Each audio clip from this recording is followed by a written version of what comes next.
Welcome everybody. Good morning, good afternoon, good evening. We're here today for the review of the 2021 tree cover loss data. My name is Rod Taylor. I'm the director at WRI's Global Forest Program. And as a reminder, today's webinar is presented in English, Portuguese, French, Spanish, and you can find the interpretation key at the bottom of the screen. And please listen in your preferred language. And today we're presenting the 2021 tree cover loss data on Global Forest Watch. And an in-depth of this data can be found on the Global Forest Review. The addresses for those should be going into the chat shortly. And we decided to break this webinar into 3 segments. First, we'll share our analysis of the 2021 data. We'll then turn to a panel of WRI experts who will share their perspectives on what this data means for key regions and policy issues. And finally, we'll have a Q&A session to answer your questions about the data, our analysis, and the policy implications.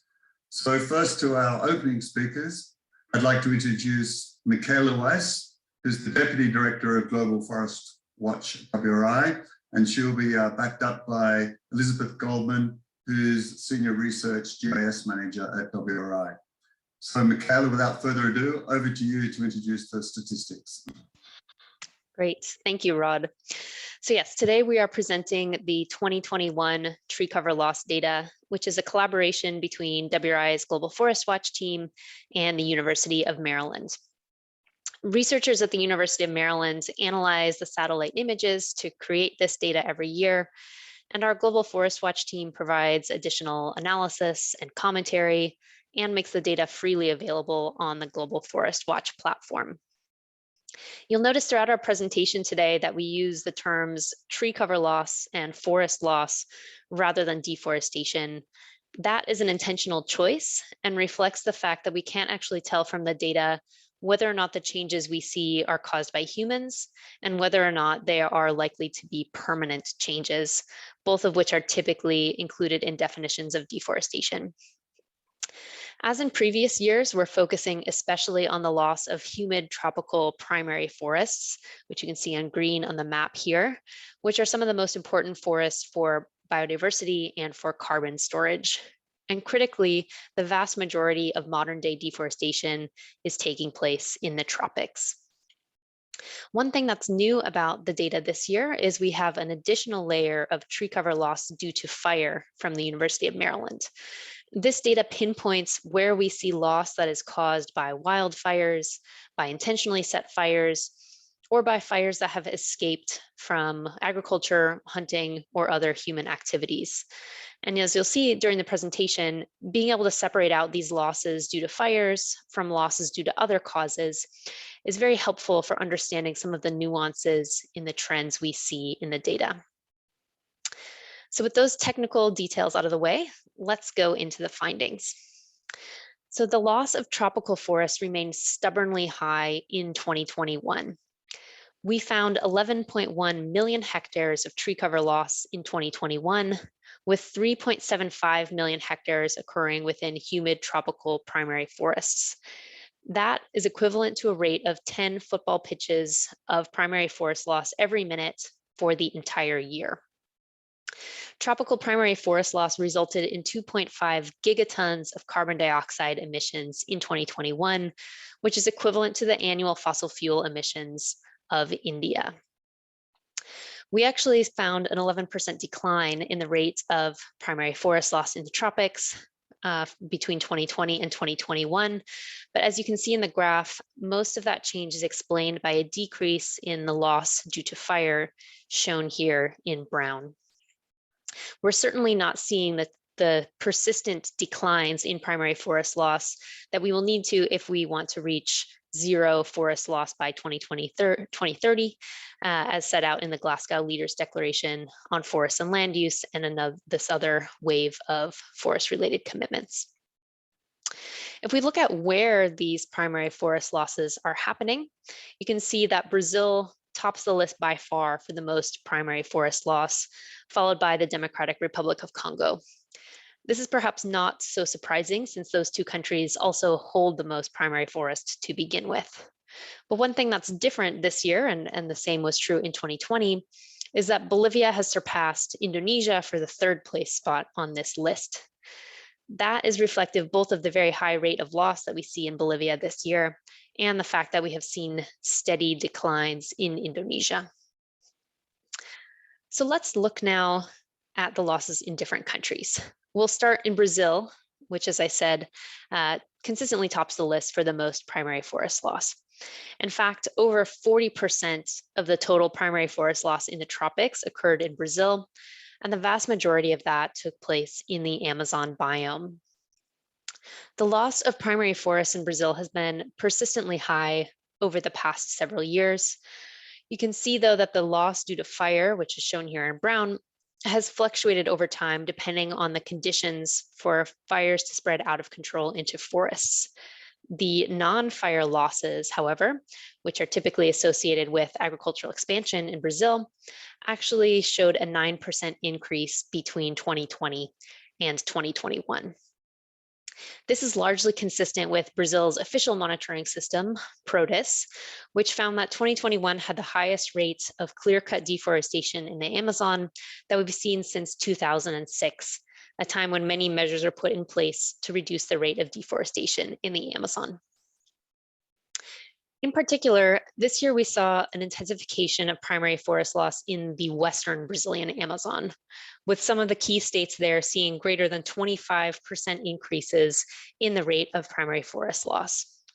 And if we look at where that loss is occurring spatially, as in this hotspot map here, you can see that the areas shown in bright red, which are indicative of new hotspots or areas that have not seen significant loss in the past, are mostly happening along existing highways and are associated with large-scale clearings, likely for cattle pasture.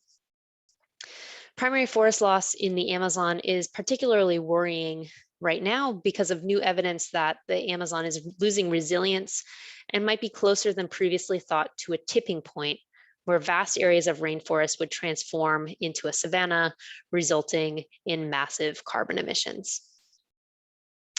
We'll turn our attention now to Bolivia, which experienced record primary forest loss in 2021.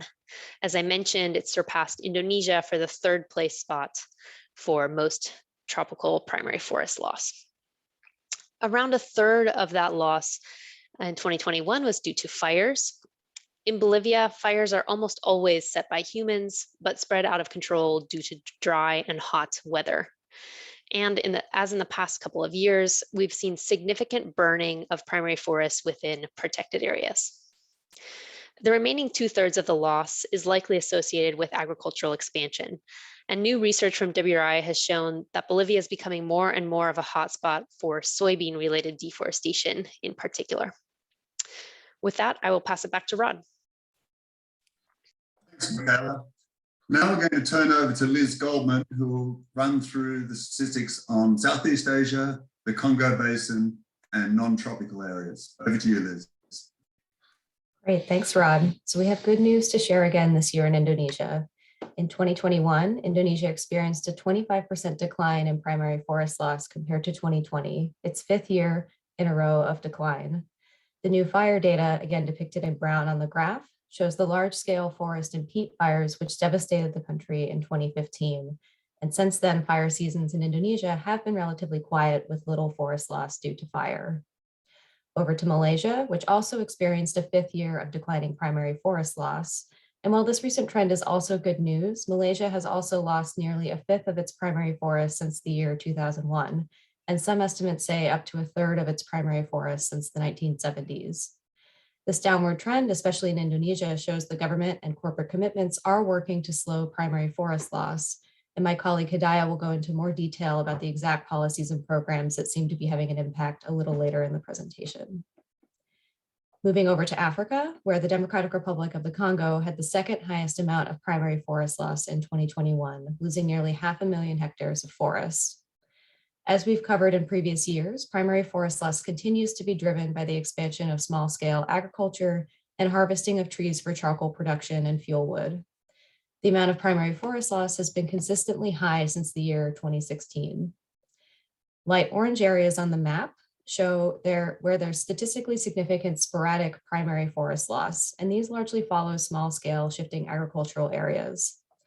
Next slide. Meanwhile, bright red hotspots indicate new places of primary forest loss in 2021 and show where there's been significant expansion of small-scale agriculture.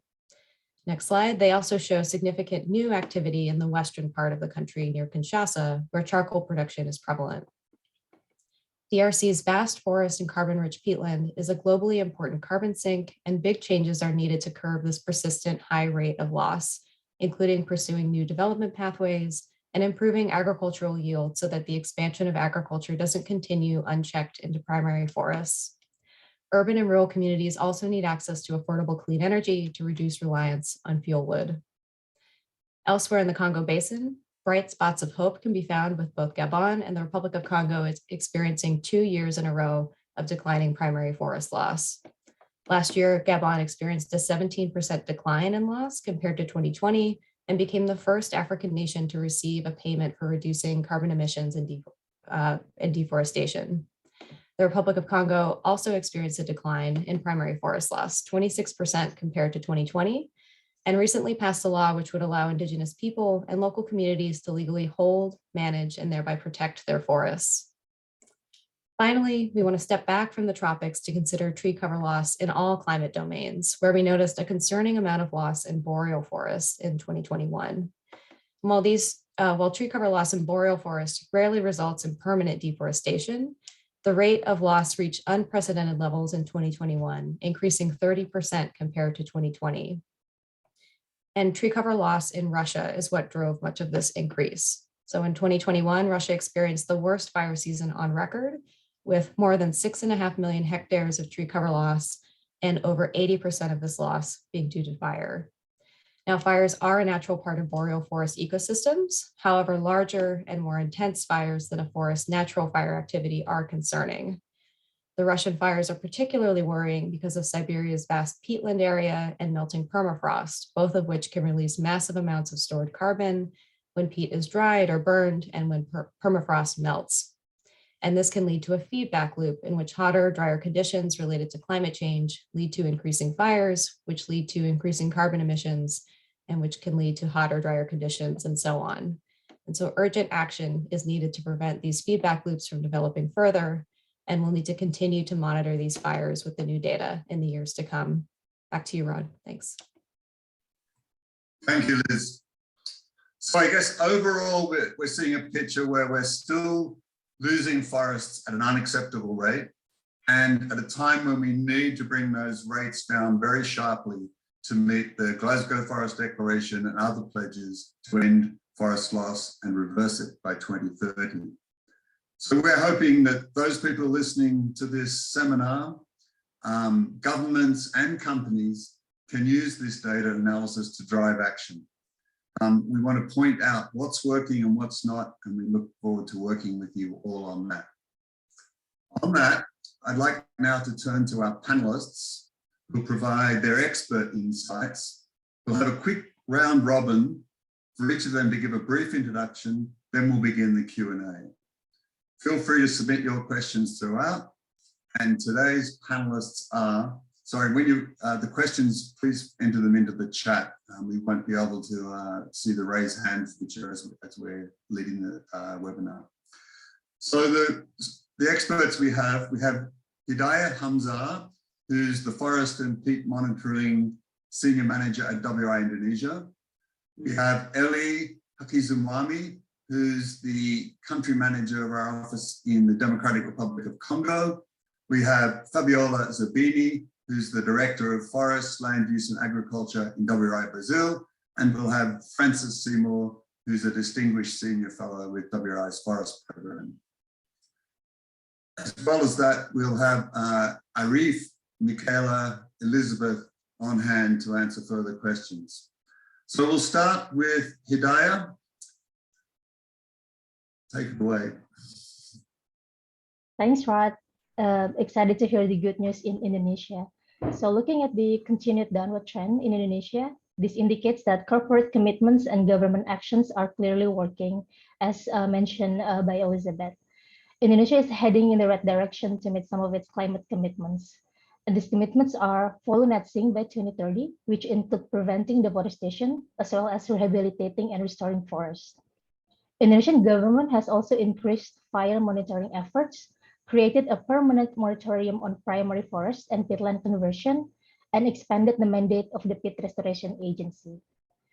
Other contributing factors that are the fact that NDPE commitments now cover over 80% of palm oil refining capacity in Indonesia and Malaysia, and over 80% of pulp and paper industry in Indonesia. In addition to that, the RSPL strengthened certification requirements in 2018 to prohibit deforestation and peat clearing. And these contributing factors certainly helps Indonesia in reducing its deforestation rate and to finally be able to achieve its national climate commitments. However, Indonesia will need to reinforce forest protection measures to maintain this downward trend. There are several developments that could potentially lead to the reversal of this positive trend in the coming years. First one is the palm oil price. So palm oil price is currently at a 40-year high. This might increase the appetite to expand palm oil plantation areas, while the temporary freeze on new oil palm plantations was not renewed last year. Second is the impact of the job creation omnibus law. The law is designed to spur investment and relax some of the environmental safeguard. The impact of this law, however, might not show up in the data for years to come. And another strong gesture is licenses revocation. The Indonesian government recently revoked hundreds of permits for logging, palm oil plantations, and mining in forested areas. This is certainly positive news for forests, but would require close coordination with local government and law enforcers to uphold and enforce the decision. So with that, I pass it back over to Rod. Thanks, Hidayah. Now we're going to travel west along the equator to the Democratic Republic of Congo. Ellie's on the call live, but we've also taken the precaution of recording his remarks in advance because we have bandwidth issues sometimes in DRC. So Ellie, over to you. Okay, thank you, Rod. If I look at the result of this study on tree cover loss for DRC, I can see that the areas most affected are close to the cities, which means that the tree cover loss is also associated to the cities, to the use of products for cities, especially charcoal.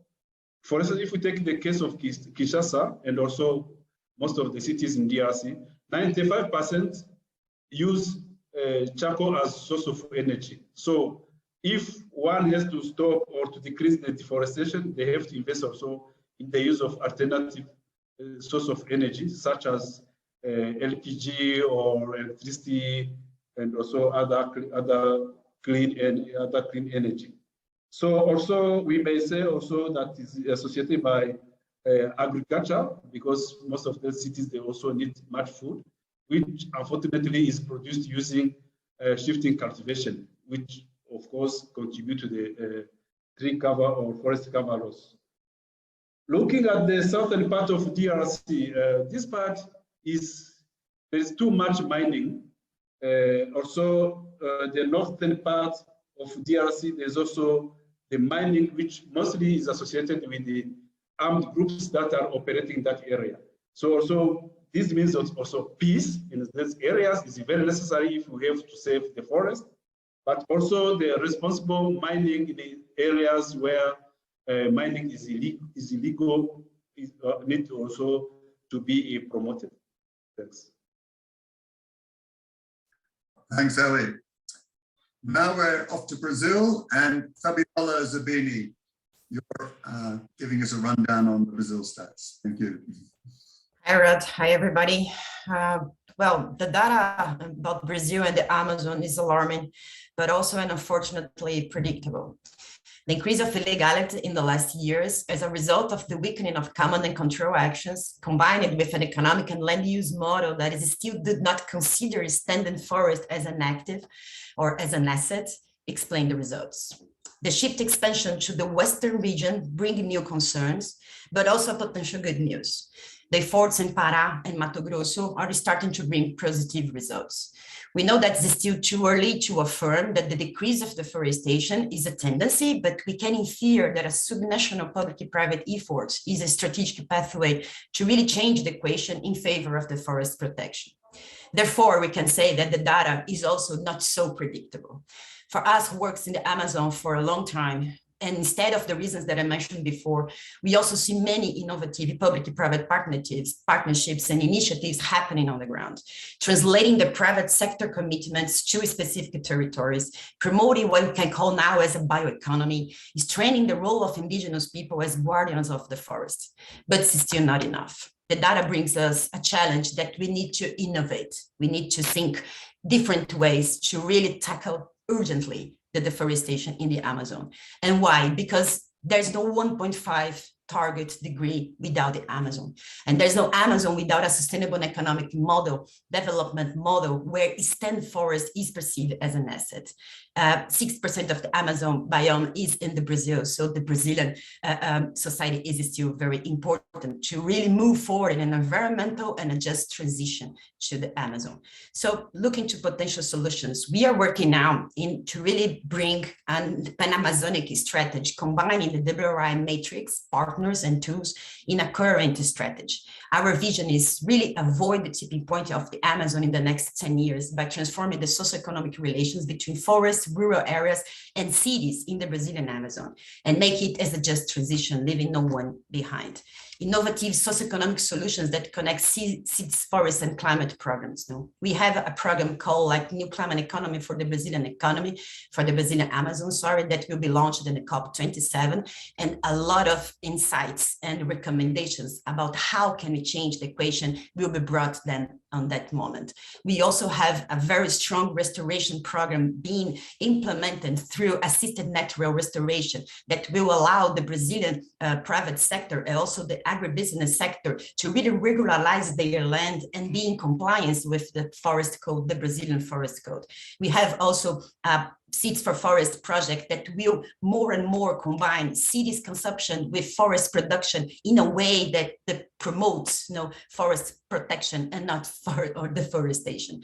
So the data is not the one that we wanted to see, but we need to be persistent. We need to work together, private sector, public sector, and finance sector, subnational and federal governments to really combine different agendas.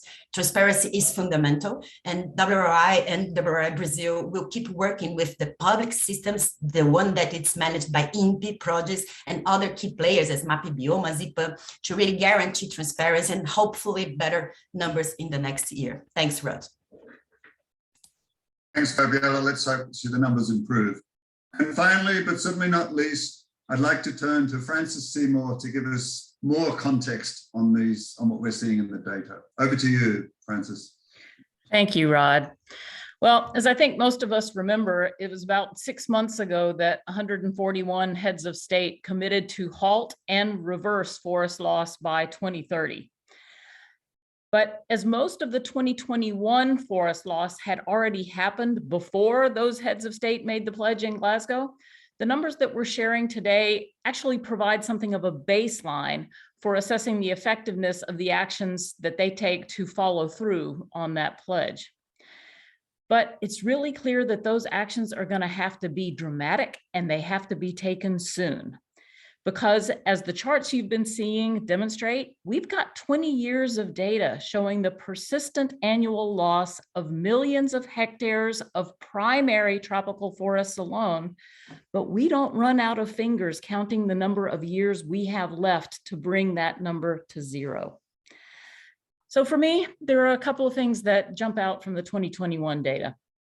The first is that we're obviously not doing enough to incentivize action by those who are in a position to actually protect those remaining expanses of tropical primary forest that we still have.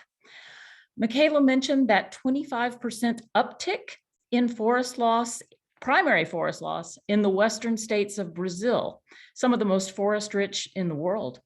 And we know that such losses are both literally and figuratively a flaming disaster for the climate, for biodiversity, and for the indigenous and local communities who live there. And recently published research has illuminated how tropical forests are even more important than we thought in cooling the earth, both globally and locally.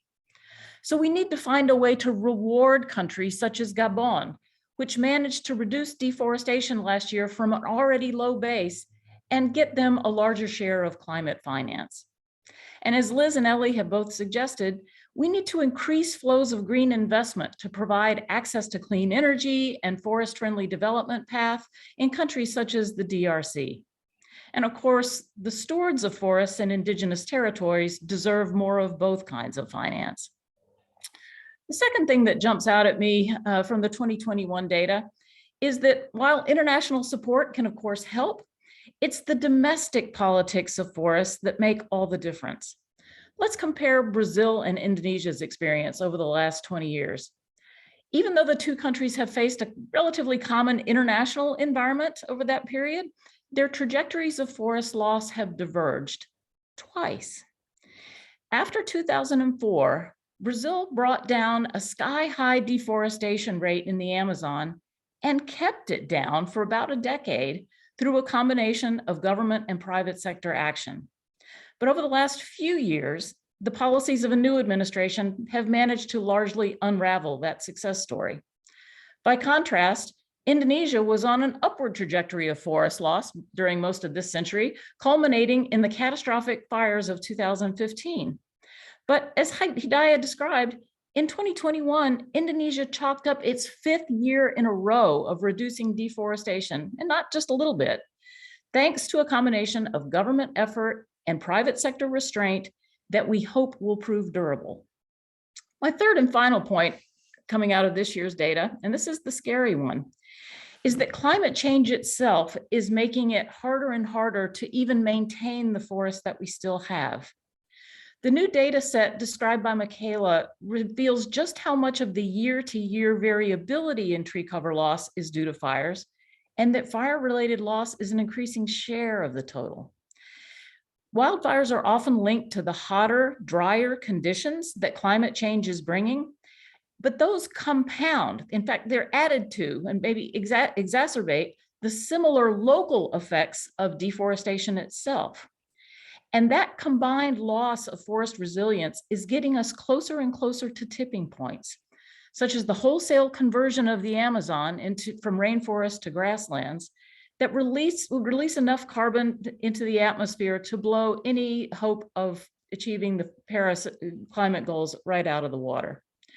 So the implication is that we have to think about dramatically reducing emissions from all sources, not just focus on forests. And no one should even think about planting trees over here instead of reducing fossil fuel emissions over there. It's got to be both and, it's got to be now before it's too late.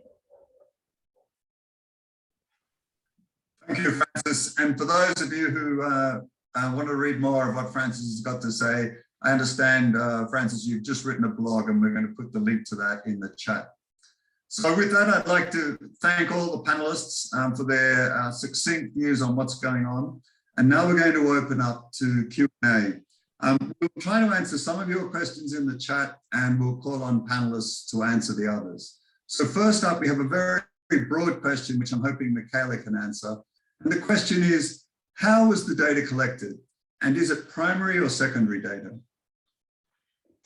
Sure, I'm happy to take that. So as I mentioned in the beginning, this is a collaboration with researchers at the University of Maryland. So they are the ones who are actually analyzing the satellite images to make up this data. So essentially they're taking all of the images for the year from the NASA and USGS Landsat satellites and comparing those to historical metrics to map at a 30-meter resolution where we are seeing a reduction in the forest canopy. So it is a primary source of information. You know, it is something that they are creating and updating every year, and it forms the basis of this analysis. So hopefully that answered the question. Thanks, Michaela. Now, the second one I'm going to ask is specifically on Indonesia. So I'm hoping Hidayah or Arif could answer this one. The question is that Hidayah mentioned both policy and voluntary no deforestation commitments as driving Indonesia's progress. Is there any indication that Indigenous people, local community, tenured evolution is also having a complementary impact? So, brief, Hidayah, please. Yeah, I can take that, Rod. So actually, there are already existing, numerous knowledge that looks into whether the devolution of forest rights in the form of social forestry or indigenous forest rights actually contributes to higher livelihood and lower deforestations. There are indications that social forestry type program manages to reduce, although not significantly, deforestation rate in some areas, or at the very least, keeping it relatively the same with an area with no significant extractive activities. But the challenge is that there are multiple schemes of decentralized forest management schemes, especially in social forestry in Indonesia, that recognizes multiple schemes. So from community forest, village forest, community timber plantation, and indigenous forest. There is still a need to conduct a comprehensive research looking into all of these different schemes and accounting for potential confounding variables in different landscape, and especially in relation with reducing deforestation. Thank you, Hidayah. Now, the next question, and maybe Francis, you could answer this one. The question is, how confident are you that wealthy country governments are taking the steps to follow through on their Glasgow funding commitments? What more would you like to see there? Well, I think that we have seen some efforts to actually start to operationalize some of the commitments that were made in Glasgow. Takes time to, get budgets through Congress, for example, in the United States, and there are active discussions in European policy arenas related to commodity supply chains. So I think activity is happening. The question is, will it be enough? And I think the challenge is that we're still putting a small amount of finance towards positive solutions, while there's still a huge amount of forest insensitive finance driving the things that we're trying to stop. So we really need to rebalance that portfolio in terms of doubling down on ending support for the things that we know drive deforestation and providing the positive incentives for those things that we know are associated with reduced forest loss. Thanks, Francis. So the next question is specific to Brazil. So Fabiola, you're on the hook for this one. In your talk, you highlighted economic solutions, but then it sounds like quite a lot of the loss is due to illegal activities. So is this a governance issue or an economics issue? It's both, Rod. I think it's a combination of both, because if you look to how or what kind of role government could play, as bringing a project for a country, if the Brazilian government looks to the forest as an asset, and really brings a political public project to really leverage the Brazil in the context of the carbon market, in the context of the ecosystem services market, in the context of the bioeconomy market, it will brings different results in terms of forest protection. But for sure that the private sector, the finance sector, and the citizens as consumers, this has a big role on that. So I think the main idea is that we are in a stage where, yes, governments has a very strong role to make good laws that will allow Brazil to really bring a new model for economy for the Brazilian Amazon, but the whole country. But also we need the private sector, we need the finance sector really working together with the governments and among them to really guarantee that this will be implemented and will be implemented fast. Because I think we need urgent actions to really change this equation. So it's a combination of both efforts, legal compliance, better legislations, better laws, but also a great partnership among the whole Brazilian society and the global society to really change the number. Thanks, Fabiola. Now, Ellie, a question for you. The question is about DRC and the dynamics of forest loss and agriculture expansion in DRC.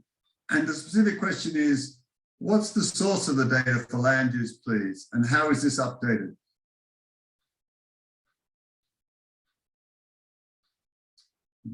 Ellie, are you with us? You might be on mute. Hi, Ron. Can you repeat because the internet here was not. Yes, sure. It's a question about the dynamics of forest loss and agricultural expansion in DRC. And the specific question is, what's the source of the data for land use and how often is this updated? Yeah, so far there is no precise studies that have been conducted, but this is based on observation, because if we look at what is happening around cities and also in the forest, there is a shift in cultivation which can be observed. There is no in-depth research that have been conducted. This is really needed because I know that FAO and WRI have conducted study to identify the key drivers of deforestation, and the shifting cultivation and the harvesting of wood for energy came at the two top drivers of deforestation. So nationwide, there is no studies that have been conducted, and I think it's true that's really needed to make sure that we have accurate data. But from the observation, this can be seen, and looking at the huge of food coming from the forest to supply cities, it can show that the agricultural expansion has a big influence on that. Thanks, Rod. Thanks, Elian. At a global level, we have a forest drivers analysis on Global Forest Watch, and it distinguishes between commodity-driven deforestation, which is more large-scale industrial expansion oriented towards export markets generally, and this kind of more subsistence turning into cash cropping, which we're calling small-scale agriculture or shifting agriculture. It's not necessarily traditional shifting agriculture, but it's kind of an expansion of that to more like a commercial but local shifting agricultural activity. So the next question, Francis, do you know where REDD+ is working to prevent deforestation and where it's not? And what are the enabling or disabling factors? So I think we're at a bit of an inflection point for REDD+, because after all of the excitement that was back in the 2007 to 2009 timeframe, with expectations built for really finance at scale through a global carbon market, that large-scale finance never really materialized. And so, I'm on record as saying that REDD+ remains a great idea that's hardly been tried. And so I think what we are seeing now with the sudden surge in interest in voluntary carbon markets in general and in finance for REDD+ in particular, that calculation may change on the part of REDD+ participating governments.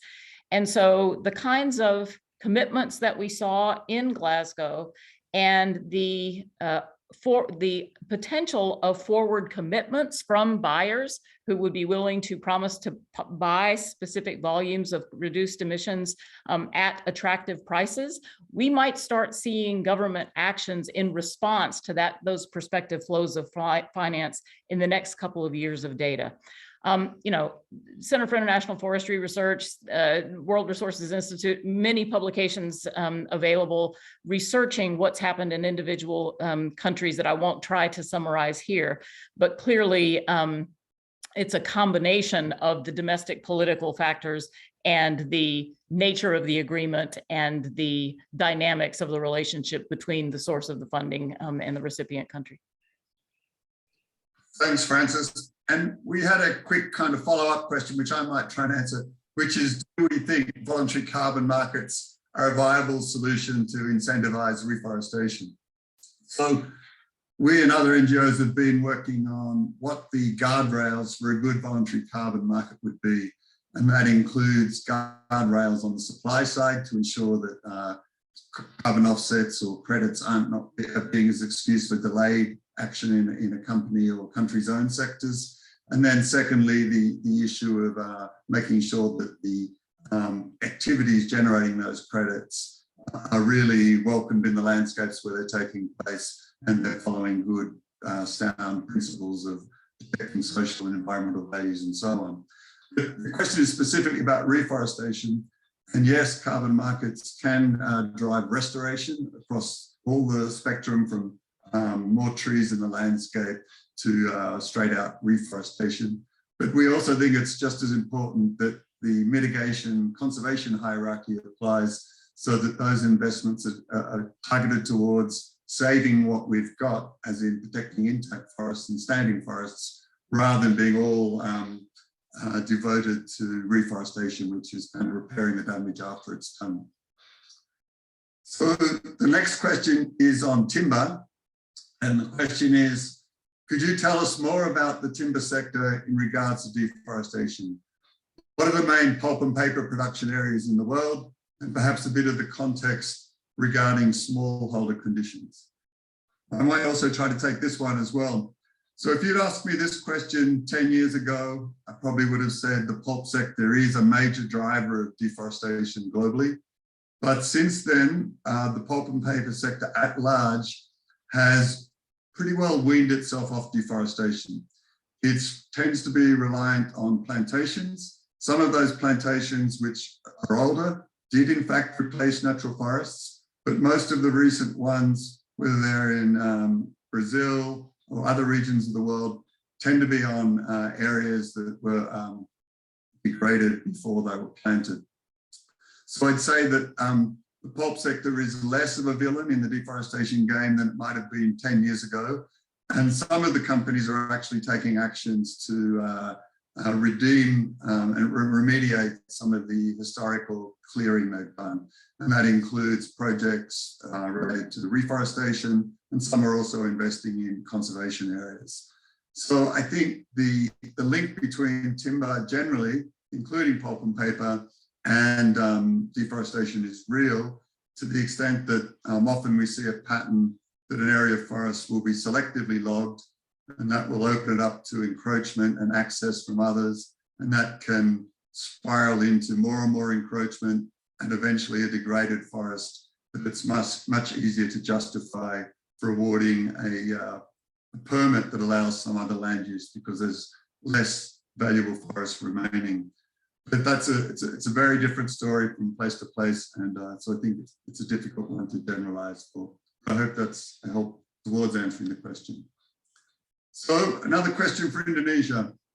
Hidayah and Arif, how can you be sure that reduction in primary forest loss in Indonesia is related to policy, and not just because there is a small amount of primary forest left to lose? Arif, I can see you smiling. Maybe you want to take that one first. Yeah, thanks, Rod. I think that would probably be the case, especially for the island of Sumatra that has now less than 50% of primary forest. But we could also see that even the island of Papua that still has more than 80% of primary intact forest, the deforestation also reduced, right? So, and I guess the breakdown analysis have been answered also in the chat. The breakdown analysis per island, whereby the forest rich provinces, they also in 2021 experiencing a reduced deforestation. So I would say that this is a combination of the government policies, perhaps also friendly weather, plus perhaps the COVID pandemic that limiting the people movement. But I think this is really complex situations if we would like to see what is the weight or the portions of government policies contributions associated to reduce deforestation, what is the contributions of weather and so forth. But yeah, that would be my perspective so far. Thanks. Thanks, Arif. We've got a question about demand for minerals for electric vehicles and whether mining could be a driver of forest loss. I might take a quick crack at that and see if some of the other panelists want to jump in. But I think generally speaking with mining, it doesn't have it's a fairly concentrated thing, you know, depending on the type of mining, it's fairly localized. But the real impact is often the infrastructure that comes with the mine, that whether it's new rail, new ports, new roads that make areas that were once inaccessible much more accessible. We've also got lots of examples around the world where a lot of people have moved to work on a mine, and even after that mining is finished, they stay behind and become farmers and clear around the mine sites. So it's a kind of a slightly indirect rather than there aren't huge areas that are being replaced by mines compared to agriculture, for example. But of course, if demand for minerals goes up, it will all depend on the safeguards around who can use those roads, what's being done to protect the areas around the mines, and whether mines are being allowed in protected areas or not. So it is potentially a huge future threat. It will be very much dependent on how mining is regulated and controlled in different countries. I don't know if anybody else wants to jump in on that question. Okay, so Fabiola, the next one is for you. The questioner would like to know the name of the program conducted assisted weekly, monthly data. I'm sorry, I've jumped the question there. Sorry. Yeah. The name of the program conducting assisted natural regeneration in Brazil. Are there any results provided in reports? Yeah, thanks, Rod. Yeah, the program calls the role. In fact, we just launched a publication that called the role of assisted natural regeneration in accelerating forest and landscape restoration. We will put the link for the download of the publication here in the chat. No? And I think the importance of the assisted natural regeneration in the Brazilian context and in the forest protection is huge. The next phase of the project will focus in Pará and Mato Grosso. And if we look to Pará, MAPI Bioma just said that there's around 5 million hectares being naturally restored nowadays. Now, if you bring a little assistance to it in a very low cost or lower cost, now you will be able to accomplish with the Pará NDC target on restoration. And we will also do it by bringing, I think, more than 4 million hectares of private land to regularize its situation. So if you want to look to accomplishment or legal compliance in the case of Pará, you will now really, through the natural assisted regeneration, have a very different perspective for the Brazilian context, and also contribute to the accomplishment with around 5% of the NDC Brazilian target. So it's a good question because it brings us some solutions now. And yeah, please feel free to also make other questions about this project through us. Thanks, Fabiola. I've now got a question which I'm hoping Liz or Michaela will jump into. It's about the value of near real-time data and fine scale data. Do you want to jump in and answer what, is the data frequently refreshed enough and fine enough scale to be useful to stop deforestation? Sure, I can address that one. So the data we presented today is annual, right? We update it once a year, but in addition, Global Forest Watch has a number now of near real-time deforestation alert systems that are meant to pick up change as quickly as possible with the latest available satellite images. And we've seen a lot of uptake of that data by many of our users, from governments, civil society, private sector, who really want information as quickly as possible so that they can take some kind of action. We've done a lot of work on this. We've done quite a bit of research also to understand the impacts, and I'll just highlight one study that came out in 2021. We did a randomized controlled trial together with Rainforest Foundation US, looking at indigenous communities in the Peruvian Amazon responding to near real-time information, and actually found that the communities that implemented this program and used satellite-based monitoring had a 52% reduction in deforestation rates in just a single year. And so certainly the kinds of action that can be taken as a result of this very near real-time information, I think is incredibly promising and complements well with the kind of annual data that we use here for assessing trends. Thanks, Michaela. We've now got a question about clear-cut logging in the boreal and how that shows up in the data.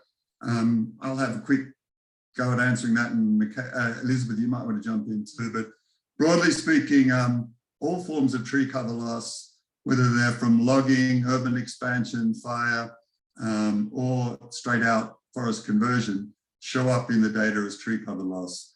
And then we have an analysis called the drivers analysis that tries to estimate what is the driver of that loss. And one of those is basically production forestry. And a lot of the clear cutting that you see in northern regions will show up as tree cover loss under the category of production forestry. And there's a little bit of a relationship between fire and production forestry. Sometimes there's a kind of blurring between those two.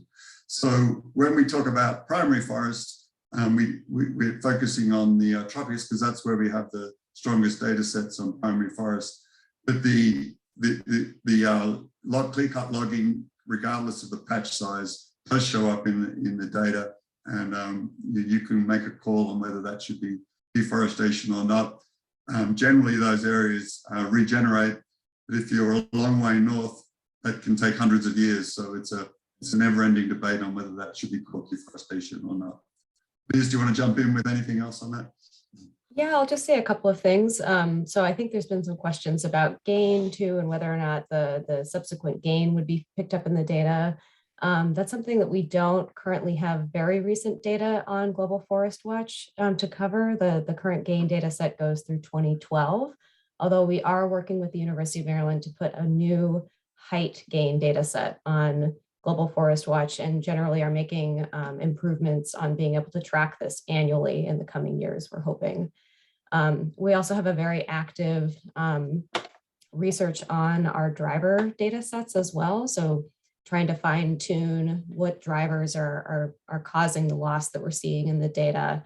We're trying to assign the primary driver to each 30-meter pixel in the data set. That's an active area of research for our team.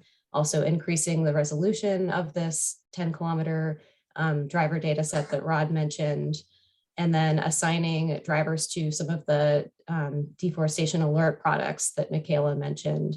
And finally, I also wanted to just plug, we have some research linking specific commodities to deforestation as well. And you can find that in the Global Forest Review under the commodity linked deforestation indicator section. So lots of exciting developments coming down the pike in the future for our team. Okay, so I think we're nearly at time. So the last question, and this is probably different from region to region, so any panelists can jump in. It's a question we've been getting a lot. Did the pandemic accelerate or slow deforestation? So I don't know who wants to jump in first on that one, because I think the story is different from place to place. But Francis, you might want to start with a global perspective. You know, I'm happy to defer directly to Michaela or Liz, because I know they've specifically been looking for patterns in the data and are maybe best place to respond. Yeah, I can take this. I mean, I think it's a really important question, and the short answer is that we're still not seeing many obvious impacts of the pandemic in the data. It's really just difficult to isolate from other factors which impact forest loss though. So commodity prices, wet seasonal weather, non-pandemic related policies. One example we saw is in Canada, actually, there was a strikingly low amount of loss in 2020, and you'll be able to see that on the Global Forest Watch website soon. And while that is mostly that some of that might have been due to lockdowns and fewer anthropogenic fires, it was also just an unusually rainy season that year. And so it's difficult to tell how much of that lower loss is because of fewer fires or probably just wet weather that year. The pandemic probably had positive and negative consequences for forests, really, and it's just difficult to isolate those. So, for example, lockdown measures could lead to less forest loss in certain geographies for certain periods, but also less enforcement of illegal activity, which may have resulted in an increase in loss. And it's just difficult to tell.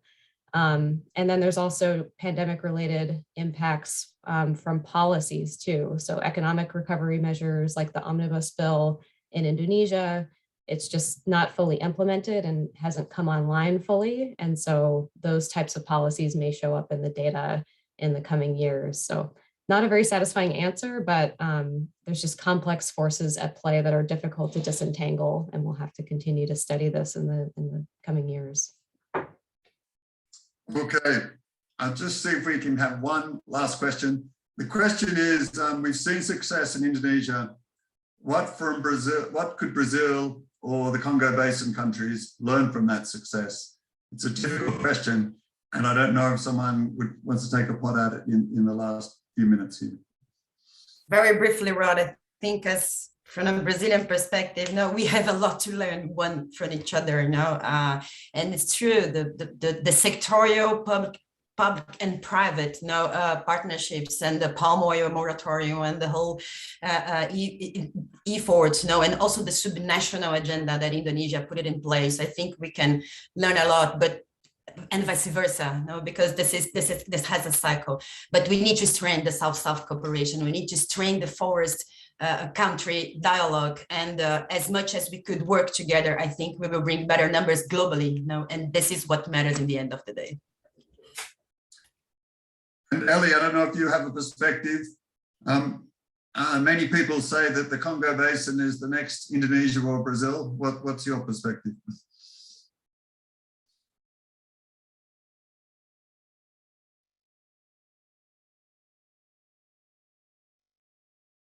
You're on mute, Ellie. Yes, although there is a forest loss in the DRC, but I think the context is a bit different. Because in the DRC, most of the part of the forest are protected by inaccessibility because there is no road. So expanding, for instance, agro-business is very limited in the DRC. That's the reason why, if you look at the drivers of deforestation, the shifting cultivation, which is done at the local level and which does not need really high investment in the road connection, it is the driver if we compare to Brazil. So I think, and also, I don't know the case of Brazil, but if you look at the use of energy here, for instance, we take an example of DRC, I mean Kinshasa, with more than 17 million people, 95% they use charcoal as a source of energy. So I think the context is a bit different. And if compared to Brazil, where, for instance, the agro industry is also contributing much to deforestation. But there are things that we have to extend on the experience, especially the approach and also how to address issues with government. So thanks, everyone. We're at the top of the hour now. So thank you all for answering all the questions. Thanks for all the participants on the call for asking the good questions. And if you'd like to follow up on any of this information, please go to some of the links in the chat, and we'll try and do our best to get back to you. But thank you, everyone, and good afternoon, good morning, good evening to you. Goodbye. Thank you.